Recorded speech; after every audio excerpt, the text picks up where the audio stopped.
Students मध्ये गेले आपण इथे तर जो सीट नंबर आपल्याला त्या हॉल तिकीटवर मिळालं होतं ते आपल्याला इथून कॉपी करायचं आहे आणि त्या विद्यार्थ्याची ज्या दिवशी पण एक्झाम राहील तो त्या सीट नंबरवर तो एक्झाम देईल. एक्झाम वर क्लिक करेल स्टुडंट आणि इथे त्याचा सीट नंबर टाईप करेल. आता त्याने सीट नंबर टाईप केल्यानंतर जर सीट नंबर हा करेक्ट असेल तर नेक्स्ट बटनवर जसंच क्लिक केलं तर त्या विद्यार्थ्याला लँग्वेज सिलेक्ट करण्याचा ऑप्शन येईल. इथून त्यानं मराठी मीडियम सपोज घेतलं, इथून नेक्स्ट करेल तो. इथे त्याला क्रायटेरिया पासिंग क्रायटेरिया येऊन जाईल. इथे नेक्स्ट बटनवर क्लिक करेल. इथे त्या विद्यार्थ्याचा जो ओरिजिनल फोटो होता तो फोटो इथे येईल. त्या विद्यार्थ्याचा सुपरवायझर पासवर्ड जो सेंटरचा पासवर्ड असेल सेंटरचा पासवर्ड टाकेल आणि इथून एक्झाम चालू होईल. आता ही जी एक्झाम होईल या एक्झाम मध्ये विद्यार्थ्याचं इथे प्रॉपर नाव आलेलं असेल बघा, त्याचंच नावाने ती एक्झाम होते, त्या सीट नंबरने ती एक्झाम होते.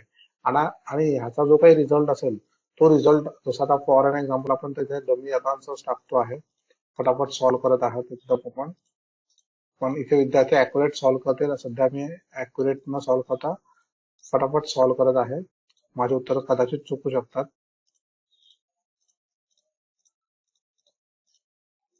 तर इथे आपण काहीतरी उत्तर दाखवत आहे आणि पेपर देत आहोत आपण ते. इथे तसंच प्रॅक्टिकलचा प्रश्न आलेला आहे. तर प्रॅक्टिकलचा मी एकच प्रश्न सॉल्व्ह करत आहे सध्या. बिल्डिंग मध्ये जाऊन लेजर बनवायचंय, बिल्डिंग अकाउंट नावाचं लेजर बनवायचंय आणि याला ओपनिंग बॅलन्स द्यायचं. तर बिल्डिंग आपलं फिक्स असेट मध्ये येतं.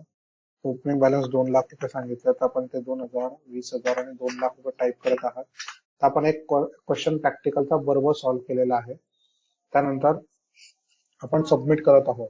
आता इथे आपण ऍड एक्झाम करत आहोत. जसं आपण ऍड एक्झाम करू तर आपल्याला आपला रिझल्ट समोर लागून जाईल. मी थेअरी मध्ये मला इथे 8 मार्क मिळालेले आहे आणि प्रॅक्टिकल मध्ये 1 मार्क.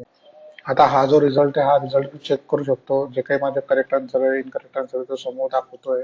रिझल्ट सध्या फेल दाखवत आहे, पण विद्यार्थ्याने जर प्रॅक्टिस चांगली केलेली असेल तर तो त्याला ऑब्व्हियसली पासच दाखवेल. पण आता सध्या आपण ट्रायल एक्झाम घेत होतो. प्रॅक्टिकल मध्ये त्याचं कोणतं उत्तर बरोबर आलेलं आहे, कोणतं उत्तर त्याने चुकीचं केलंय ते सगळं समोर दिसेल.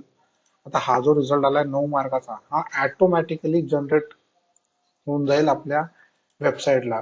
या वेबसाईटला जर तुम्ही जर इथे जाऊन चेक केलं, इंटरनल नाव जर चेक केलं तर ह्या समोर तुम्हाला मार्क दिसत आहे की 9 मार्क त्याला मिळालेले आहे त्याच्या एक्झाम मध्ये. तर डायरेक्टली ते 9 मार्क ते दिसतात. आता सेंटरच्या हातात 50 मार्क असतात, 50 मार्काची त्याने एक्झाम द्यायची असते, ऑनलाईन एक्झाम. तर सेंटर इथून त्याला इंटरनल मार्क्स देईल, याच्यावर क्लिक करेल आणि सेंटर्स त्याला इंटरनल मार्क्स देणार आहे. आता फॉर एन एक्झाम्पल सेंटर वाल्याने त्याला 50 पैकी 49 मार्क्स दिले, ठीक आहे, आणि इथून सबमिट केलं. सपोज त्या मुलाला 49 मार्क्स तुम्ही दिले आणि सबमिट केलं तर त्या विद्यार्थ्याचा जो रिझल्ट असेल तो इथे सर्टिफाईड स्टुडंट मध्ये तुम्हाला दिसेल. सर्टिफाईड स्टुडंट मध्ये जसं तुम्ही जाणार असेल तर तुम्ही त्याचं सर्टिफिकेट बघू शकता. सध्या या विद्यार्थ्याचा पण डमी एक्झाम घेतली होती म्हणून आपण याचे मार्क्स कमी आहे. पण ज्या विद्यार्थ्याने प्रॉपर एक्झाम दिलेली असेल तुम्ही त्याच्यावर प्रिंट वर क्लिक करून त्याचा रिझल्ट इथून तुम्ही बघू शकतात. त्याचा इथे ओरिजिनल फोटो येऊन जाईल, त्याचं नाव पूर्ण येऊन जाईल, त्या सेंटरचं नाव येईल ज्या सेंटरमध्ये त्याने एक्झाम दिलेली होती. आणि हा इन्स्टंट सर्टिफिकेट तुम्ही इथून डाउनलोड करू शकतात, सॉफ्ट कॉपी त्या मुलाला देऊ शकतात. तसंच तुम्ही याचं प्रोव्हिजनल सर्टिफिकेट पण इथूनच प्रिंट काढू शकतात आणि हे प्रोव्हिजनल सर्टिफिकेट पण मुलाला तुम्ही इथून देऊ शकता तुमच्या सेंटरचा स्टॅम्प मारून. आणि मार्कशीट पण तुम्हाला याच्यासोबत भेटते, ती मार्कशीट पण तुम्ही त्यांना इथून प्रिंट काढून देऊ शकता. अशी प्रिंट काढायची ती तुम्हाला A4च्या पेजला. सर्टिफिकेट आणि मार्कशीट असे दोन्ही आम्ही तुम्हाला कुरिअर करू तुमच्या सेंटरवर आणि ते फ्री ऑफ कॉस्ट कुरिअर होईल. तर अशा पद्धतीने आपण इन्स्टंट एक्झामिनेशन घेऊ शकतो. तुम्ही अशी टायपिंगची एक्झाम घेऊ शकतात आणि हे सर्टिफिकेट ऑनलाईन व्हेरीफाय करता येतं.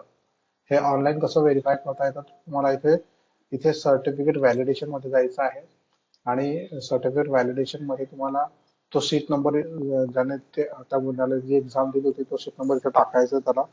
आणि तो टाकल्यानंतर जसंच तो सबमिट बटनवर क्लिक करेल, सबमिट बटनवर क्लिक करेल तर त्याला दिसेल की त्याने कोणत्या दिवशी काय किती मार्काची एक्झाम दिलेली होती आणि त्याला किती मार्क्स त्याला आलेले होते, ठीक आहे. आणि तसंच जर त्या मुलाने आता ह्या एक्झाम सिस्टीम मॉड्यूल मध्ये जाऊन पुन्हा जर तो सीट नंबर टाईप केला इथे आणि नेक्स्ट केलं तर तो त्याला सांगून देईल की तुम्ही एक्झाम दिलेली आहे, तुमची एक्झाम पुन्हा होणार नाही, तुमची एक्झाम क्रायटेरिया हा कम्प्लीट झालेला आहे, म्हणजे तो आता पुन्हा एक्झाम नाही देऊ शकत.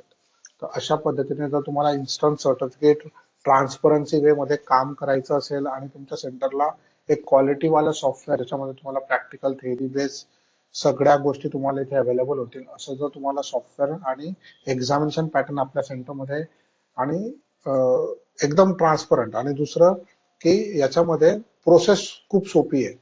ऍडमिशन टाका, 2-3 महिने शिकवा, लगेच मॉक एक्झाम घ्या आणि नंतर फायनल एक्झाम त्याच सॉफ्टवेअरवर कंडक्ट करा. याने असं होऊन जाईल की सेंटरच्या प्रत्येक विद्यार्थ्याला त्या सॉफ्टवेअरची पण माहिती असेल, त्याला ते इझी टू यूज असेल, त्याने ऑलरेडी त्याच्यावर प्रॅक्टिस केलेली असेल, तर त्याला एक्झाम पण त्याच्यावर प्रॉपर देता येईल आणि सर्टिफिकेट इन्स्टंट जनरेट होईल. तर या पद्धतीचं आपलं हे मॉड्यूल आहे. सब तुम्हाला जर आमच्या इम्पॉवर इंडिया स्किल हब सोबत जॉईन व्हायचं आहे तर आम्हाला कॉल करा दिलेल्या नंबरवर. थँक्यू.